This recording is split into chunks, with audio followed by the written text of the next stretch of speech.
Hey, this is Matt once again. Welcome back to the videos, the paid request. And for those interested in requesting any type of review, topic, reaction, commentary, re-review, what have you, feel free to send it either directly to my PayPal or join my Patreon. Both links are down below in the info box. So, this is The Beekeeper, 2024 film starring Jason Statham, directed by David Ayer. Some people say David Ayer. I'm not sure how you pronounce his last name, but I'll say Ayer, just for the sake of argument. Which is a director I've liked a couple of his films. Street Teens being one of them, Bright being another one, and To Watch. And pretty much Jason Statham kicks ass, takes names, and I will say at the end of the day, I really did enjoy this. I thought this was a lot of fun. I thought this is one of the better Statham films to come out in a long time. Because I like Jason Statham. I like The Transporter 1 and 2. I really like Crank 1 and 2. I'm trying to think. I don't mind Death Race. But lately, the Expendable sequels, The Maid I'm not a fan of, The Maid 2. Both Maid films I'm not a fan. Again, Expendables 2, 3, and 4 I'm not a fan. Probably the last film I saw that I didn't mind Wrath of Man, but the last one I truly enjoyed was Mechanic Resurrection. Which I think if you like this film, you might like the Mechanic Resurrection. Because I wasn't a fan of the first Mechanic from 2011, but the sequel I liked.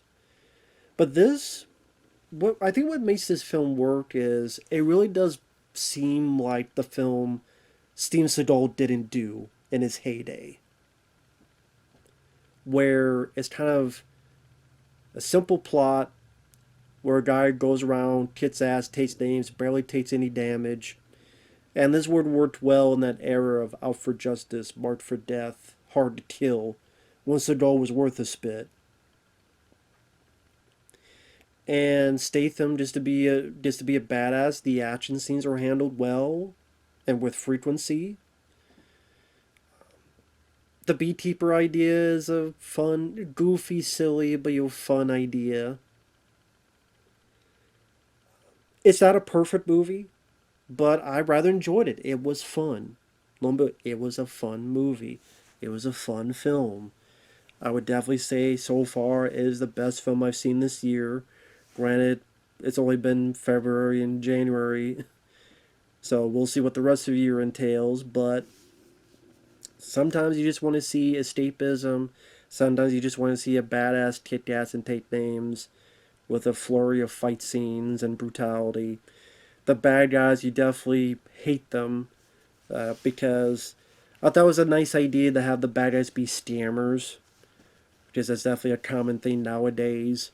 Just go on YouTube, you'll find many videos of people calling to try to mess with scammers verbally, and they record it. There's a ton of videos of those online. But they have that kind of backdrop where, like an action guy that would fit well in the 80s. To Statham, I think that's the thing, is that he was just born a bit too late, where these type of action films kind of died down. But thankfully, this seemed to have made a bit of money, which is good. But Statham seems like a guy that would be at home in the 80s, the early 90s action arena, so to speak. The way it starts off, I forget the actress' name, but she was Claire Huxtable on The Cosby Show. Very nice lady. Let Statham stay in her barn. He's a beekeeper, of course. You tell off the bat she's very nice, she's very friendly, and as he puts it, no one's ever taken care of me before. So he's very heartfelt with her generosity. I mean, sadly, we don't get to know her too long. But granted, you say the movie starts off pretty quick, where immediately she gets scammed.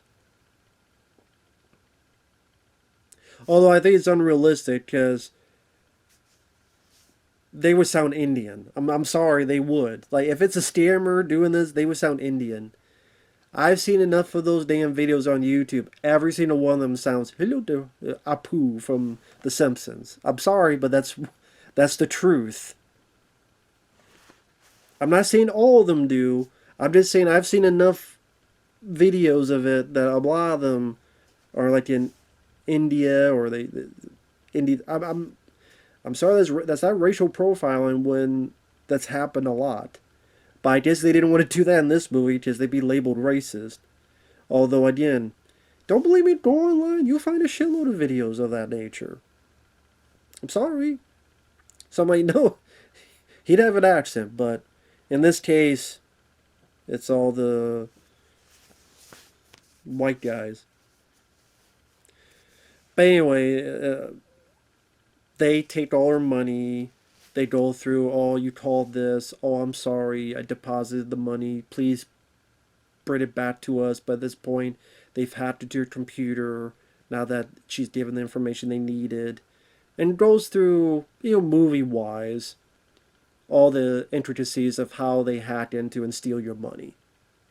And she realizes she's broke. She's horrified, of course. And sadly, the next time you see her, she has entered her life. Statham gets arrested. The agent is actually the daughter of the lady that entered her life. But at least, like, she's acting bitchy, but it's understandable because her mom just died and she thinks this stranger did it. But then, when she finds out he's innocent, at least she does apologize. So at least there's that. There's some movies that wouldn't even do that and just continue to be completely one-note bitchy. But at least they do that little bit. She tells him about what happened, that she was scammed. And Statham, he's going to kick some ass and take some names. And it's this group called United Data Group.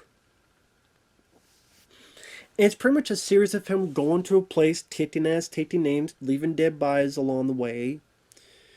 The bad guy's kind of similar to John Wick, where the older gentleman finds out who it is, and he's like, oh my god, and yells at the younger guy, going, you messed with him? In the first John Wick. He's the guy you get to kill the boogeyman. He'll kill the guy with the fucking pencil. Here, in that role, is Jeremy Irons, who was the head of the CIA, but now he's working with this group to try to babysit this kid. And for a bit, it took me to recognize who the kid is, who's the main bad guy. I say kid, it's probably my age. Josh Hutcherson, which I think he was in the new Five Nights at Freddy's movie, but he was the kid in Cythera. He was the kid in Bridge to Terabithia. I think he was in the Red Dawn remake. I'm like, oh, it's him in this. Okay, so I've seen him in a couple stuff. And pretty much says you picked the wrong guy to mess with. And the Beekeeper is his organization that's so secret, even more secret than the CIA or any of the sort. And he's got like a bat cave, he's got all this other stuff. It may be ridiculous, it may be silly, but it's fun to look at this sort of world of what this Beekeeper. I will say though, they really, really overdo the bee puns. Maybe not bee puns, but oh, we gotta protect the nest and the hornets, and they really overdo it to the point of, please, no more crap with the bees. Not the bees, not the bees. Like, can you tone down the bee verbiage and bee vernacular and bee vocabulary?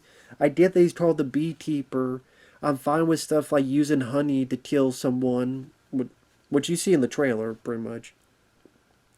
But can we tone down the bee dialogue? Like, I get it, but damn. At least in half. At least cut it in half, that dialogue. That's one negative I have with it. It's a bit much with that. Also, I guess another negative I have is along the way of him kicking ass, or go back to this female agent, who again is the daughter of this woman who ended her life. Her and her partner trying to find Statham, trying to capture him, and even though he's doing the right thing, she's like, but the law. But the law.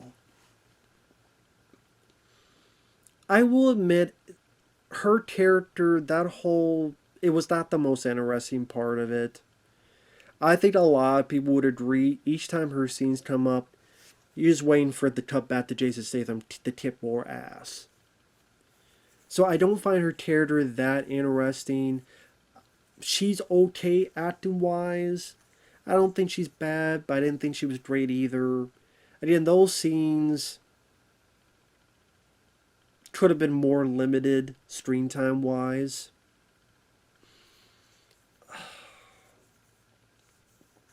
If maybe you had more witty dialogue, but they cut one of the best lines in the trailer out when a gas station incident happens where honey was involved. And you have this guy say, "It's flammable as fuck. Who knew?" I thought that was a funny line and they took that out. Why would you take that out?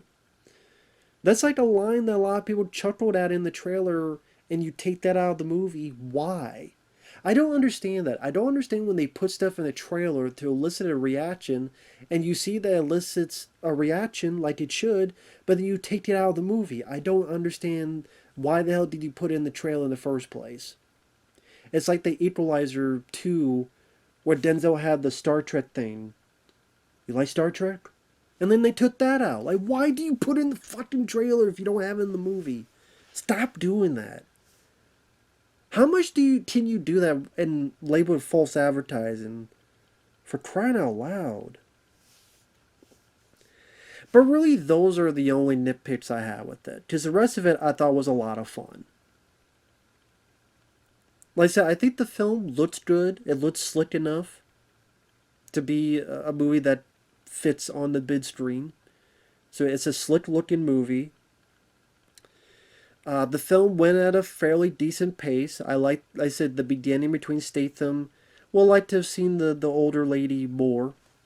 I do want to call her Claire Huxtable, but she was also on Jean-Claude Van Johnson, that Jean-Claude Van Damme TV show that sadly didn't last long, but she was on that. She was good in that.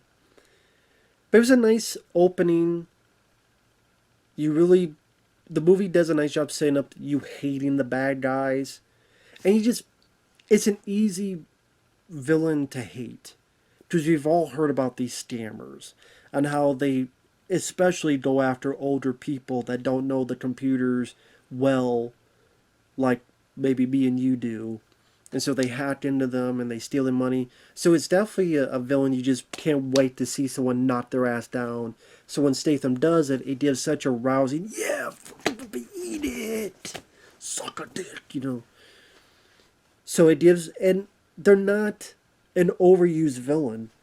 In fact, I'm trying to remember, like, what was the last time? I can't remember the last time someone used them as a villain. Is this the first time? If not, then it's at least in a long while. So it makes it more refreshing. It's not just a terrorist plot or drug money laundering. Okay, it's just a different type of scam. And like I said, it makes it feel more refreshing. It doesn't feel as repetitive as a number of other films. It is a nice new spin on the revenge angle. And you definitely want to see them get their comeuppance. And again, the director did the right decision to keep the action flowing very well, very quickly. To get more into spoilers.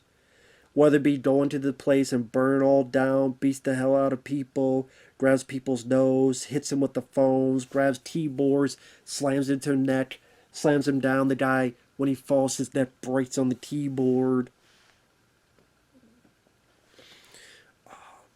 When he does that, he goes back to where he does his beekeeping stuff. They find some info out. They know where he's at. They try to take him out. He takes them out. He's shoving shotguns into people's mouths and their teeth are popping out. He dismantles a shotgun and stabs him in the neck.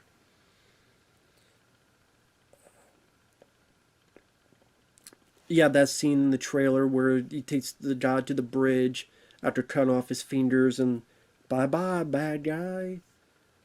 Have a nice swim. Drown you. Talked about being roadkill. Takes his sorry ass out. The gas station bit where people they try to get the Beekeeper group involved. They send one of their own, and she try to annihilate the whole gas station. Yes, there are some CG in that, so I just if there's three nitpicks I have, and in one, the agent is not really the most interesting character. Again, when she's on screen, it's like, okay, can you move along? Number two, the bits of CG in there, but not as overwhelming compared to other movies, especially superhero movies. And then the third, the overuse of the B, you know, vernacular. Like we get it, but there's a bit in Boston where he takes care of the SWAT team, and he goes in and kicking ass, taking names, moves the guy's machine gun, fights a guy, blasts with a fire extinguisher, wrecks his sorry ass. He sets up a trap in an elevator, so when they try, these wires like grab them and pull their ass down.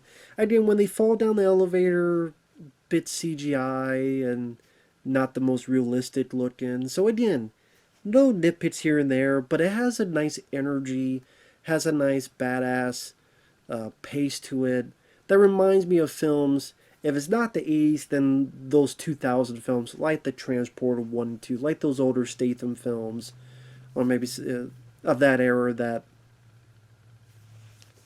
it was nice to see once again. Because I'm a action junkie. I'm a sucker for that kind of stuff.